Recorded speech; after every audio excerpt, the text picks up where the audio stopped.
এবং তার সাথে সাথে আজকে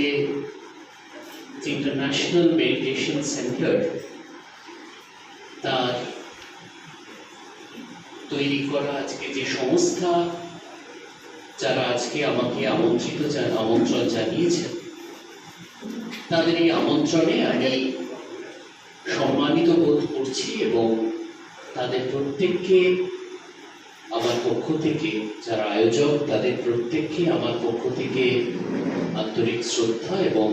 অভিনন্দন জানাচ্ছি। আজকে যে পরিসরের মধ্যে আমরা রয়েছি এবং যে সংস্থা আজকে আয়োজন করেছেন, আজকে রাষ্ট্রপাল মহাথেরো স্মারক বক্তৃতা, তো এই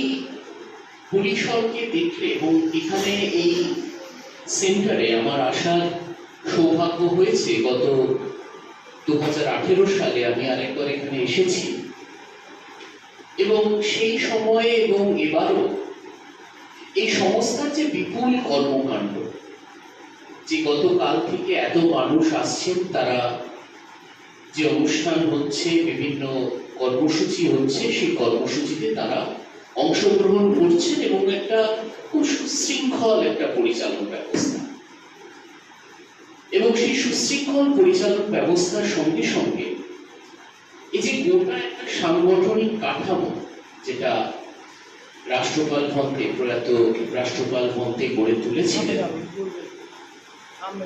এখন এই প্রশ্নটা স্বাভাবিকভাবেই আমাদের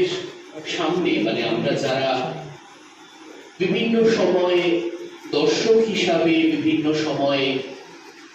অংশগ্রহণকারী হিসেবে এই সংস্থা বা আরো অন্যান্য যে বৌদ্ধ সংগঠনগুলি রয়েছে তাদের কর্মকাণ্ডের দিকে যদি তাকাই,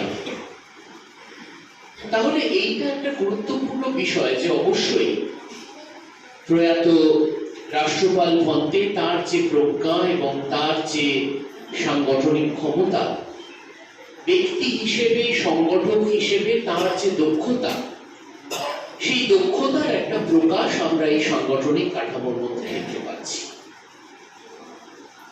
সেখানে ব্যক্তির একটা অবশ্যই গুরুত্বপূর্ণ ভূমিকা আছে, কারণ যারা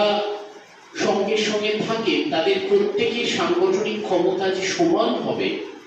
সেটা তো নয়, তাহলে স্বাভাবিকভাবেই ব্যক্তির একটা ভূমিকা এসে পড়ে।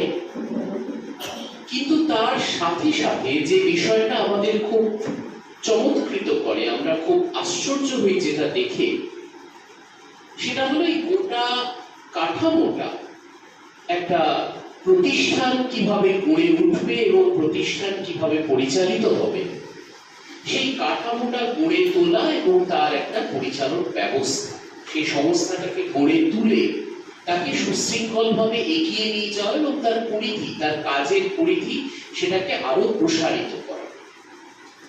এই প্রসারিত করবার যে মেকানিজম বা যে কৌশল আমরা বলতে পারি, যে কৌশলে সংগঠন প্রসারিত হচ্ছে, সেই কৌশল কিন্তু ভগবান বুদ্ধ তার যে চিন্তাধারা, তার যে প্রজ্ঞা এবং তার যে উপদেশ, সেই উপদেশের মধ্যে শুধুমাত্র যে তার, আমি যদি তার আধ্যাত্মিক, দার্শনিক, ধর্মীয়, রাজনৈতিক এই বিষয়গুলোকে পাশে সরিয়েও রাখি, তাহলে শুধুমাত্র সাংগঠনিক দৃষ্টিভঙ্গি থেকে ভগবান বুদ্ধের তৈরি করা যে সংস্থা এবং তার প্রদর্শিত যে কাঠামো, সেই কাঠামোর কিন্তু একটা খুব নির্ণায়ক ভূমিকা রয়েছে। যে একটা সংগঠন কিভাবে গড়ে তুলতে হবে এবং সেই সংগঠনকে কিভাবে প্রসারিত করতে হবে, পরিচালিত করতে হবে,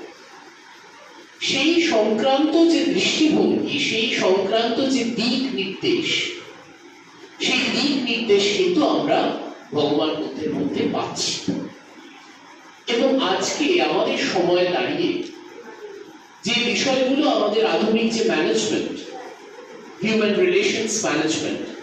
এবং অন্যান্য যে ম্যানেজমেন্ট বলে যে আলাদা একটা বিষয় রয়েছে, তাকে যে গোটা সংগঠন কিভাবে পরিচালিত হবে, সেটা বহুজাতিক সংস্থা হতে পারে, সেটা কোনো সরকারি সংস্থা হতে পারে, সেটা এমনকি আপনার পরিবার কিভাবে চলতে পারে, সেই গোটা বিষয়টা নিয়ে এই ম্যানেজমেন্ট থিওরি বা ম্যানেজমেন্ট যে শাস্ত্র, সেখানে যে বিষয়গুলো আলোচিত হচ্ছে বা যে বিষয়গুলো উঠে আসছে, এটা ভাবতে খুব আশ্চর্য লাগে যে আজ থেকে এত বছর আগে, 2500 বছর আগে, যখন আমাদের সমাজ ব্যবস্থা এবং সভ্যতা তার বিকাশ যথাযথ হয়নি, এবং সেই সময় দাঁড়িয়ে পূর্ব এমন কোন সংগঠনের অস্তিত্ব ছিল কিনা তারও কোনো ঐতিহাসিক সুনির্দিষ্ট প্রমাণ আমাদের সামনে নেই। সেই সময় দাঁড়িয়ে ভগবান বুদ্ধ যে সাংগঠনিক কাঠামো গড়ে তুলেছেন, আজকের যে management system of an organization বা সাংগঠনিক যে পরিচালন কাঠামো, সেই কাঠামো, সেই চিন্তার বীজ কিন্তু এখানেই নিহিত আছে। এই বিষয়টা আমাকে ব্যক্তিগতভাবে